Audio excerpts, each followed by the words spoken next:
Now, we've been perpetrated and given us all kinds of mental viruses, all kinds of mental viruses by our parents, by the teachers, by the newspapers, by the magazines, by the television, basically giving us information that we have no validation of. We just accept it. And we blindly put it in our minds, and our minds is nothing but a virus computer that keeps mental viruses. And after a while, we start to believe it, and then we start spreading it out. For example, say your mother was afraid of you. If you didn't dress warm enough, you're going to catch a cold. Most of us have experienced that. So she kept telling you and telling you and telling you. Most of the time, you didn't catch a cold. You were walking around without your sweater and so on. And one day you catch a cold, and then you goes in and says, she must be right. When you catch a cold, you get a cold.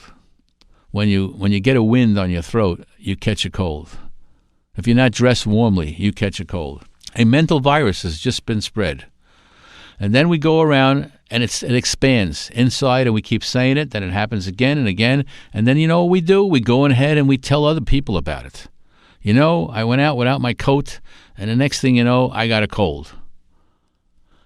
These are mental viruses being spread out. Then the next person tells it to another person, tells it to another person. Basically, doctors who are diagnosing people are doing that all the time. They don't really know what they're doing. They didn't study health, and they're spreading out these mental viruses all over the place. The television is doing it. We had this happen right now with the so-called recession going on, depression. It's a mental virus that's going out to people. How did it happen? Who caused it? Can anybody show me these things? Well, if a fear goes out, and most of it's spread by fear, which sells newspapers and television shows and all the other stuff, they spread out, and the next thing you know, everybody starts to believe it, and then they start talking about it, which is spreading it out, and one person talks to one person, and the next person talks to another person, and the next thing you know, everybody's talking about it, and then it starts to happen. Just like a virus goes out in your body, and it starts to break it down and weaken it. These are mental viruses. Now, what did your mother tell you when you were a kid? What did your family tell you?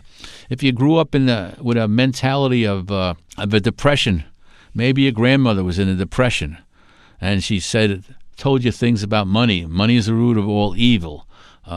Money doesn't grow on trees. You got to work hard for your money. Rich people are not happy. All that stuff. You know who says rich people are not happy? Poor people. Not rich people. Rich people don't talk about that. They haven't got time to talk about that. So therein is an excuse. I can't have money because rich people aren't happy.